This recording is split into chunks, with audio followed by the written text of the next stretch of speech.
प्यारे भक्तों, जय महाकाल। भारतीय कथा साहित्य में उज्जैन का राजा विक्रमादित्य बहुत ही लोकप्रिय रहा है। उसके प्रसंग को लेकर हजारों कहानियां देश की विविध भाषाओं में प्रचलित हैं। उसके नवरात्रों की कथा भी सर्वविदित है। परंतु आश्चर्य की बात है कि ऐसे लोक प्रसिद्ध राजा के विषय में कथा कहानियों के अतिरिक्त कोई जानकारी नहीं मिल पाई। विदेशी इतिहासकार उसे केवल कल्पित राजा मानते हैं। भारतीय इतिहासकारों के मन में अवश्य उसे ऐतिहासिक महापुरुष मानने का मोह बना हुआ है, किंतु उन्होंने इसकी वास्तविकता को सिद्ध करने के लिए अनेक प्रकार के अन्वेषण व अनुसंधान भी किए। तत्पश्चात भी निश्चित रूप से उसके अस्तित्व को सिद्ध नहीं कर पाए हैं। विक्रम की नगरी उज्जैन में महाकाल का सुप्रसिद्ध मंदिर है। देश के किसी अन्य भाग में महाकाल का कोई मंदिर नहीं है। अतः निश्चय ही यह प्रश्न उपस्थित होता है कि यह महाकाल कौन देवता है जिसका केवल देश भर में एक ही मंदिर है। सामान्यतया महाकाल शिव का पर्याय मान लिया गया है और उज्जैन के महाकाल के मंदिर को शिव मंदिर का मंदिर माना जाता है। शिव के जितने भी मंदिर हैं उन सभी मंदिरों का मंदिर है महाकाल का मंदिर। परंतु प्रश्न यह है कि शिव के अन्य मंदिर महाकाल के मंदिर क्यों नहीं कहलाते? तो भक्तों, हमारे विचार से विक्रमादित्य, उज्जैनी, नवरत्न और महाकाल इन चार शब्दों के निर्वचन से इसके वास्तविक अर्थ पर कुछ प्रकाश पड़ता है और सुप्रसिद्ध कथा की गुत्थी सुलझ सकती है।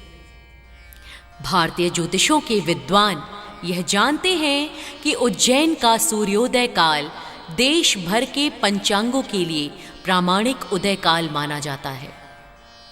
भारत ज्योतिषियों के अनुसार दक्षिण में लंका, भारत के मध्य में उज्जैन और संभवतः वर्तमान में रोहतक नगरों के मध्य से जाने वाली देशांतर रेखा का सूर्योदय काल प्रामाणिक सूर्योदय काल है। परिवर्तित ज्योतिष ग्रंथों में उसका नाम लंकोदय काल रहा है। लंकोदय की देशांतर रेखा से पूर्व में तथा पश्चिम में स्थित स्थानों के सूर्योदय का काल ज्ञात करने की अनेक विधियां निर्धारित की गई हैं। इस प्रकार उज्जैनी का सूर्योदय काल देश भर के लिए प्रामाणिक सूर्योदय काल था और आधुनिक भाषा में उसे भारत का स्टैंडर्ड टाइम कहा जा सकता है। ईसा पूर्व के ज्योतिष संभवतया इसी काल को महाकाल कहते हैं। इसी परंपरा के अंतर्गत महाकाल स्टैंडर्ड टाइम को देव रूप में दिया गया उसके मंदिर की स्थापना उज्जैन में की गई। उज्जैनी को क्यों चुना गया, यह भी एक ज्वलंत प्रश्न है। जब एक ही देशांतर रेखा देश के इतने लंबे चौड़े भाग से निकलती है तो उज्जैन को ही क्यों महत्व दिया जाए?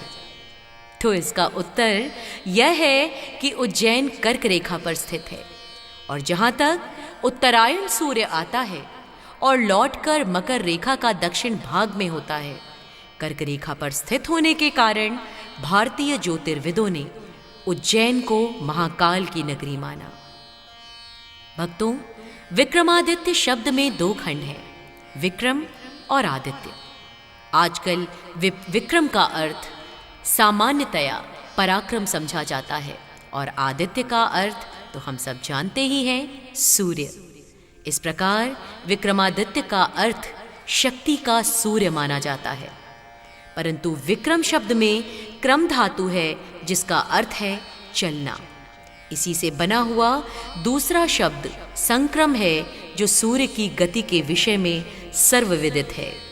सूर्य का संक्रम, संक्रमण और संस्कृति आधुनिक ज्योतिषियों के लिए अपरिचित शब्द नहीं है। भक्तों, उज्जैन की व्युत्पत्ति इस समय उज्जैनी में मानी जाती है। उज्जैन के प्राकृत नाम उज्जैनी या उज्जैन नगरी थे, जो स्पष्टतः संस्कृत उदयनी एवं उदयन नगरी से व्युत्पन्न प्रतीत होते हैं। उज्जैन वास्तव में विक्रमादित्य के उदय की नगरी थी। भारतीय कथा साहित्य का सुप्रसिद्ध उदयन भी सूर्य का ही अन्य नाम है, जिसका विवेचन हम आपको आगे बताएंगे। इस प्रकार विक्रमादित्य महाकाल तथा उज्जैनी की व्युत्पत्ति पर विचार करने से ही यह ज्ञात होता है कि विक्रमादित्य नाम का अस्तित्व वास्तविक राजा नहीं था। वह दक्षिणगामी सूर्य का ही कल्पित नाम है और उसे राजा का स्वरूप दे दिया गया है। उसे राजा मानने पर उसकी राजधानी उदयनी अथवा उज्जैनी कल्पित की गई। उस नगरी का संपूर्ण समय देश के प्रामाणिक समय के होने का कारण महाकाल कहलाया। इतने विवेचन के बाद नवरत्नों की कल्पना भी स्पष्ट हो जाती है, जो निस्संदेह नवग्रह है। भक्तों, महाकाल की 3 गुणी महाशक्तियां हैं। महादेव सर्वोच्च के मौलिक पहलुओं का प्रतिनिधित्व करते हैं। सच्चिदानंद शब्द 3 शब्दों से बना है, उदास, चित और आनंद, यानी शाश्वत सत्य दुखद, शाश्वत ज्ञान चित्त और अनंत आनंद या परमानंद यानी आनंद। भक्तों, त्रिशूल या त्रिशूल धारण करने वाले महादेव सर्वोच्च वास्तविकता हैं, जो सर्वोच्च के इन मौलिक गुणों को धारण करते हैं। इसलिए महादेव को सर्वोच्च वास्तविकता की अभिव्यक्ति पर सहित भगवान के रूप में माना जाता है। श्री वेद, उपनिषद, शिव पुराण के अनुसार वह शाश्वत है। कोई गुरु नहीं है, कोई माता पिता नहीं है, वह हमेशा विद्यमान है। उसे सार्वभौमिक ध्वनि ओम का साकार रूप माना जाता है। इसलिए ओंकारेश्वर यानी कि ओम के स्वामी रूप के रूप में इन्हें जाना जाता है।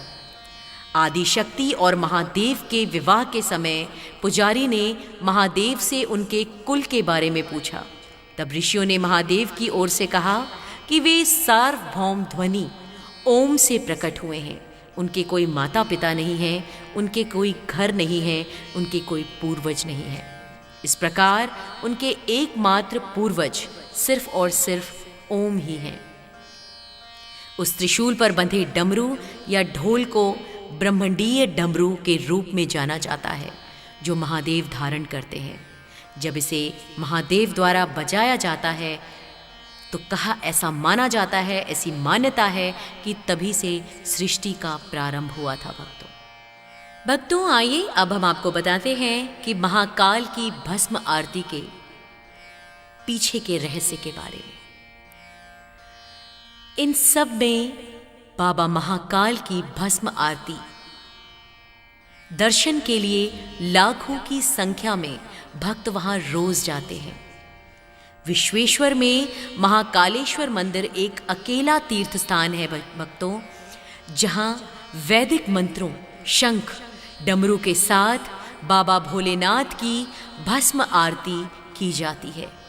यह आरती महानिर्वाणी अखाड़े के महंत अथवा उनके प्रतिनिधि द्वारा ही की जाती है। भस्म आरती का नियम क्या है और कैसे आई, इससे प्राचीन जुड़ी अनुष्ठान क्रिया में कैसे बदलाव आया, आइए अब हम आपको उसके बारे में बताते हैं। भक्तों, ऐसा माना जाता है कि भस्म आरती के पूर्व भगवान महाकाल को श्रद्धालु लोग जल अर्पित करते हैं, लेकिन उन्हें साधारण वस्त्र धारण करने की अनुमति नहीं होती। पुरुषों को केवल धोती पहनने की ही अनुमति है और वह केवल इस आरती को देख सकते हैं, अन्य कोई नहीं। आरती करने का अधिकार केवल महंत और अखाड़ा के प्रतिनिधियों के पास ही है। वहीं दूसरी ओर इस दौरान स्त्रियों के लिए गर्भगृह में प्रवेश करना वर्जित है।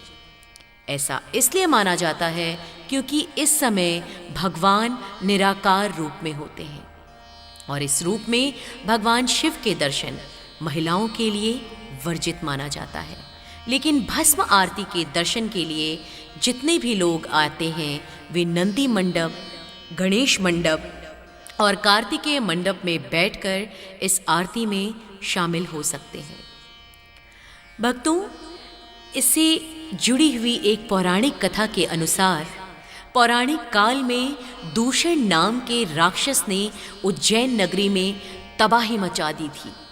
तब लोगों ने भगवान शिव से इसके प्रकोप को दूर करने की विनती की।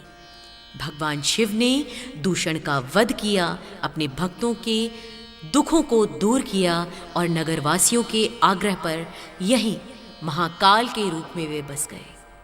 मान्यता यह है कि बाबा भोलेनाथ ने दूषण के भस्म से अपना श्रृंगार किया था, इसलिए आज भी महादेव को भस्म यानी कि ताज़ा मुर्दे के जले हुए जो अवशेष होते हैं उसके भस्म से महाकाल का श्रृंगार किया जाता है। आपको बता दें कि यह पहला ऐसा मंदिर है जहां भगवान शिव की दिन में 6 बार आरती की जाती है, लेकिन दिन की शुरुआत भस्म आरती से ही होती है। और भक्तों, यहाँ के महंत बताते हैं कि कई साल पहले भगवान महाकाल की आरती चिता के भस्म से की जाती थी। जहाँ आज महाकाल मंदिर स्थापित है वह पूरा क्षेत्र मरघट यानी कि श्मशान हुआ करता था, लेकिन समय के साथ इसमें भी बदलाव आया और आज बाबा महाकाल की भस्म आरती के लिए सामग्री गाय के उपलों से तैयार की जाती है। हर दिन संध्या काल में महाकाल मंदिर का एक सेवक कमंडल लेकर नंगे पैर नगर भ्रमण पर निकलता है और महाकाल उस भक्त के कमंडल में आरती के लिए ज़रूरी सामग्रियां भेंट करते हैं। उसी से आरती में प्रयोग की जाने वाली सामग्री को तैयार किया जाता है। तो प्यारे भक्तों, यह थी कालों के काल महाकाल से जुड़ी विस्तृत जानकारियाँ। यदि आपको ये पसंद आई हो तो हमारे चैनल को सब्सक्राइब करें और इस लिंक को आगे शेयर करें ताकि सभी भक्त इसका आनंद ले सकें। हर हर महादेव, जय महाकाल।